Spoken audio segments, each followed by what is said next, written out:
Thank you so much for joining us today. I'm so excited to be here with Marissa to talk about the power of podcasts and especially the impact on the NFL and everything that is kind of like shaping the fandom around sports in general. So, to kick off, Marissa, so NFL, obviously the number one sport in the US, but how do podcasts in particular help kind of expand your reach and fandom beyond what you would normally get from viewing? Yeah, it's not intuitive to when you think about the world of football and podcasts and how it all intertwines, but podcasts are incredibly important, to get the dialogue, to get the narrative, and everything from the recaps and the games and the scores and to statistics, all the way to really deep discussions around culture, around what surrounds the game, personalities. And so it's just a great way to connect with fans on a one to one personal level, which is a great tool, again, to expand that fan base. Totally. And I think what's so interesting at Spotify is like 63% of our users say that they trust their podcast host more than influencers or their top kind of influencer that they follow. And so I think it really does create a certain level of trust. And it also, I imagine, expands new audiences and younger audiences and people that are engaging in the conversation that wouldn't necessarily engage in viewing in the same way. Yeah, for sure. I mean, when you think about a platform like the NFL, we are so mass. The channels that you usually see us in are mass channels that reach a vast amount of people. But you really, to engage and truly connect, have to get very, very personal. And a podcast is a great way to really dig in on topics and issues that are very, very personal to that audience and build that trust and connection. So we see them as an extension of the brand. And they're also a great way, by the way, to get insights and hear back from what the audience is thinking about, what they want to hear about. So it goes two ways as well. I would love to get into that a little bit more in terms of how you measure success with podcasts and how it differs from other mediums for the sport. Yeah, I mean, one of the things to think about when you think about the National Football League, our currency really is relevance. And so, yes, there are very important KPIs like viewership and ticket sales and all of those things. But perception is a really important and very critical KPI that we look at. Perception of the league, of our players, of the different clubs, and within perception, sentiment. How is the public feeling about different aspects of the league? And we really get to connect with that through the different podcasts that we see. So, what are the topics out there? What does the audience look like? Who's listening to who, and who's really starting to have the influence and the impact in these discussions? And how are they driving our fans? Yeah, and perception's so interesting too because it's one of those things that we really value and pride ourselves on is that, 70% plus of these younger generations go to Spotify to kind of escape doom scrolling, whether that's podcast or music consumption. And so being in a like happy place environment when you're consuming this kind of content and when it's like about what you're the biggest fan of makes a huge difference. And we wouldn't be talking about podcasts and football if we didn't talk about the Kelsey brothers. Of course. And I would love to understand how that podcast has expanded what you guys have thought to do with players in general and humanizing them and telling their stories. And obviously for us with New Heights, having Taylor surprise there and announce her new album and us being able to then connect it to the music, the podcast side to the music side of Spotify was huge. Yeah, I think New Heights is such a great example of what we call helmets off. We have this strategy. We want to take the helmets off our players. We want to see the human side. How are they as brothers and boyfriends and husbands and leaders of the community? And what they've done is really bring to life real life human conversations. I love the way that Jason in particular brings the game to life in a way that no one else has done, right? And when you start to educate, the game of football, let's face it, is complicated. And for new audiences to want to really dig in and understand, I think having it done in a very fun, unique, human way is great. I think, we just saw Taylor, make her big announcement. I think what she has done to bring, new fans into the sport, again, she also went through her whole journey of learning about the game, being more educated. I think in that podcast, there was a conversation that I thought was so funny when she was asking, she was asking Travis, hey, how does it feel at Super Bowl when you're sitting there and you look at Cross and you see your brother there? And Travis is like, I don't see my brother. Like, we both play on the offense, so we're not on the field at the same time. And it was just such an aha moment of like, yeah, you gotta, that's the kind of education in a fun way that these podcasts really bring to life and can bring fans along. Totally. And it's also like she's talking about it in layman's terms, which Yeah. if you're with the hardcore football fans, you're not going to understand half of what they're saying if you're not somebody who's watched it. So it really, and of course, that's kind of like magic in the bottle because it's Taylor. But have you seen, like with helmets off, have you seen the ability to expand that beyond them and like really bring other figures into the sport? Oh, for sure. I mean, when you think about our strategy to really expand our audiences, it's all about the fans of the future and the future generation. And that's, young people. It is fans of every walk of life, every gender, every ethnicity. And so you can't really connect at that deep of a level and truly engage and have a dialogue unless you have, a place and a channel where you can truly have that conversation. So we see podcasts ranging, again, like what you would think from just recaps of the game, but all the way to, culture and fashion and commentary on what the players are wearing on and off the field, and the tunnel is the new runway and things like. And to be able to go in and dissect, what is Joe Burrow going to wear this Thursday, that's a fun conversation that brings people in. What are players eating? What are their nutritional habits? Hey, what are the players' girlfriends doing? How are they connecting? The moms. Like, I think there's just so much around the game, the culture of the game, the things that happen, that you can literally have millions of podcasts that go deep and really truly connect with that specific audience, with that specific passion point. And it's a tremendous tool for engagement and continued development of that fan relationship that is so critical. I know my dad was so confused. He was like, "We never talked about Joe Montana's outfits like they do in this day and age." And it really has like the cultural zeitgeist. And I think that's something that, you know, as a platform, Spotify really capitalizes on, whether it's a song that's in the latest White Lotus episode that suddenly takes off, or it's an outfit that Travis wore that is being talked about. So it's really kind of brought it all together. We are obviously also really invested in video as a platform. And a lot of that reason isn't because we want to just be a video first platform. We very much see ourselves as audio first. But what we've seen, especially with the younger generations, is that having that foreground, background flexibility, whether you want to turn it around and just see what they're wearing or how they're sitting, et cetera, or you want to watch it for a full 30 minutes, is really, really increases consumption. And we saw growth of almost 100% year over year with that Gen Z crowd in terms of video consumption of podcasts. How has that impacted anything in terms of being able to have the video element? Yeah, it's huge. I mean, think about connection. We're connecting on stage. You guys are very far away, and I wish we could connect closer. But video brings to light that you can see somebody's expression. You can tell when they're excited about something, and especially with Gen Z and the younger generation coming up, Gen A, there is something about trust and brands, and you cannot create you cannot manufacture it. You have to develop it, and it all comes from that relationship.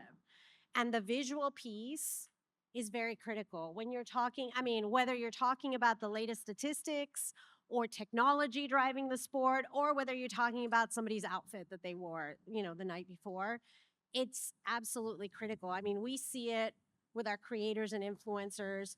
I see it more. I can hear a podcast and really connect with the conversation. But if I'm seeing it, I think it's just a much more, you know, developed sense of connection. Absolutely. And it's been so fascinating to look at some of our data in terms of how people consume, because depending on the episode of the show, sometimes it is really quick, but it's just you need that initial visual connection and then you're happy to listen to the conversation. And others you want to really watch and keep it in the foreground and invest.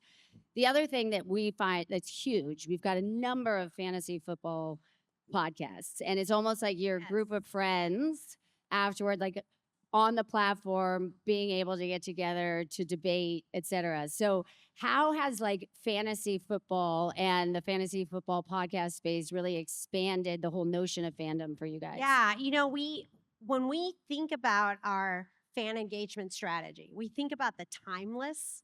So what are things that are timeless and going to exist forever about our brand and our league? And then we think about the timely. How do we do that in today's day and age with today's generations with today's challenge? And the timeless is that rituals surrounding the game is key, right? The game is something that brings people together and unifies. And so whether it's your ritual that you do before you watch the game around the TV, what you're eating, that's really important. And fantasy football has become such an incredible ritual. And in the past, you brought a bunch of people together, they, created their draft, and then you watched the season go. As technology has advanced and that now we have the capability to truly connect on a one-to-one level, fantasy has just blown up. I mean, now you have the ability through technology to talk through key statistics. AI can tell you to pick, like how to pick your team. And so these drafts have become a thing, right? And when you then have a podcast that digs deeper into, okay, what is your strategy going to be for your draft? Who are you selecting and why? And how did you get the information? And what happens, along the line if you're not on the top? Like, how are you going to change it? I think the engagement that you get, whether you're an expert, by the way, and know everything about every player, or whether you don't even know that we have 32 teams and that there's an offense and a defense, there's a gamification around it. Totally. There's a unifying nature. There's a social aspect around it. And it's really just a fun way to really engage and connect with the game. Yeah, and I think it's one of those things that at Spotify we really love that combination of on-off platform and creating those communal experiences that you can do live and you can also enjoy on the platform. And I think fantasy football is a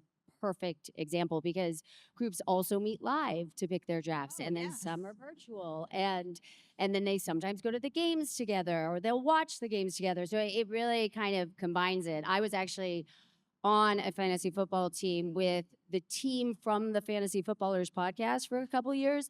Needless to say, I came in absolute last the first year and then started aggressively listening and came in second to last the second year. So, But you think about, I mean, here's the power of podcasts.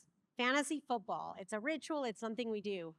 You can literally create 25 different podcasts around fantasy football. Totally. Because one could be very statistics based and numbers based. You can do a recap of the week's games. You can talk about what food you're going to bring to your draft party. Who's got the best draft party? Hey, by the way, who does the trophy at the end? How do you? I mean, totally. What are you going to wear to the draft party? I mean, there's just like you can just pick it and go deep. And I don't think any other means or any other channel and ways of connecting with fans can do that. Because you can go down the rabbit hole, and and explore it and have fun with it, and that's not something that we can necessarily do in any other platform. Fully. And it's also, to your point about it being a complicated game, is like it forces you to learn all of the details, which for me was like real. I was like, oh, that's what that meant. And that's why I got extra points there. If for those of you who haven't watched the show, The League, that was on a while back, it's hilarious and it's all about fantasy football and it's great.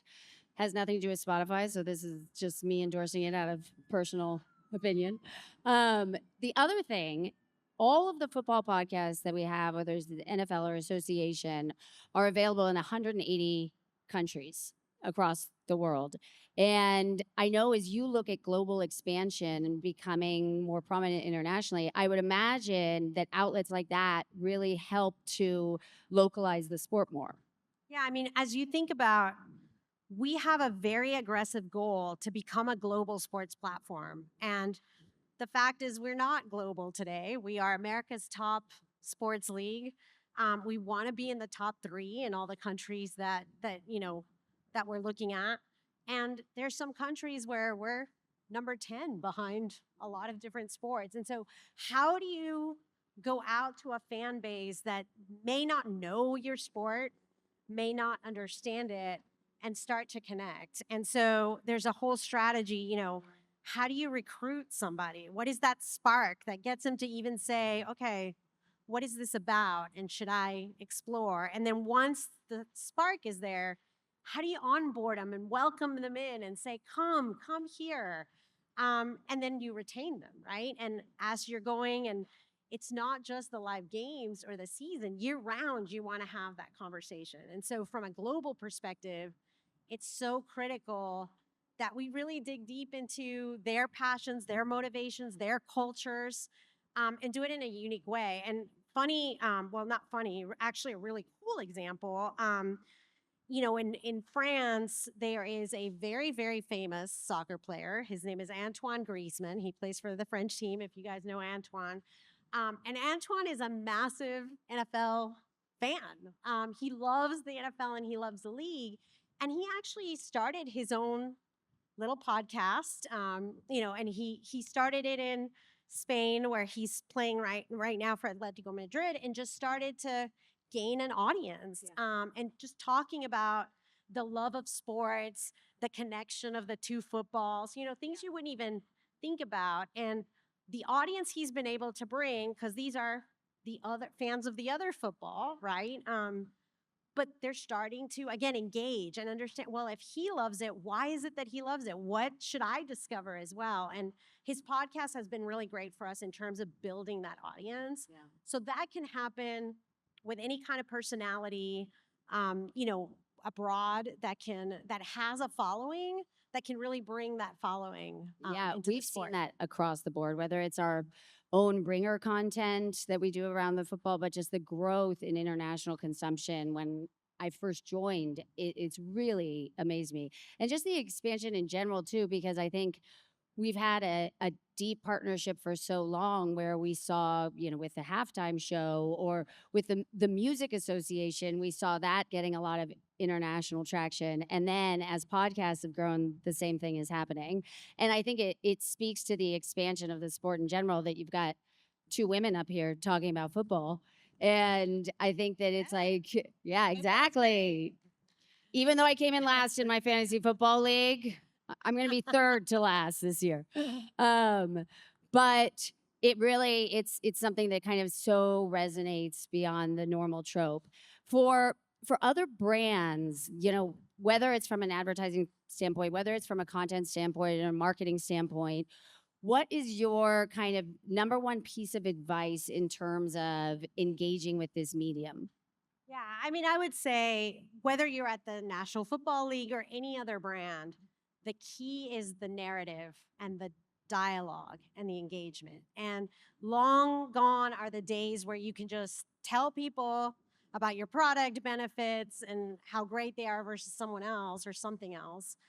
You have to build that relationship and that trust. And building the narrative throughout the different touch points, whether for us it's what's happening on the field in the game, what's happening off the field, the cultural conversation around us. Podcasts are a great way to build that narrative and keep it connected, right? And really reach out to all kinds of audiences in a very personal one-to-one way. There is no other channel that can really do that for you.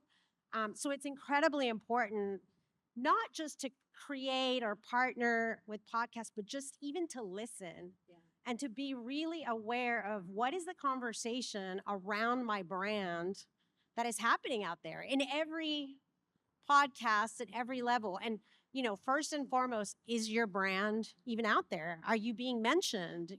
Are you in the conversation? Because that's very important. And then what are they saying? And like I said, I mentioned before, but for us, building the narrative, we don't create it. We don't have control of these podcasts, right? So influencing what that narrative is, and more importantly, listening to what it is. We get so many insights around things that we're doing right and things, quite frankly, that we're doing wrong, that we understand by listening to these conversations, that then guides, our strategies and our partnerships and really a lot of the things we do.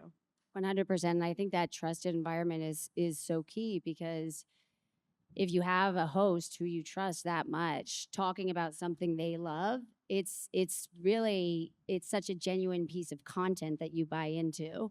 Are you allowed to say who your team is, or do you love all your children equally? So funny you ask that.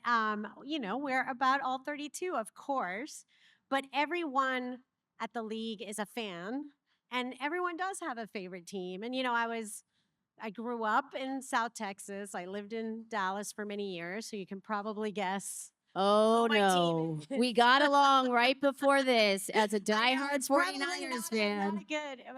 But I will say, being at the league and hearing the stories of all the teams has really made me appreciate the journey. Every team has a different journey, and it all starts at the beginning of the season. And what's so wonderful is that any team can win the Super Bowl. This is not okay, it's going to be this team because it's so obvious. Like, look what's happening this season. I mean, there's so many surprises.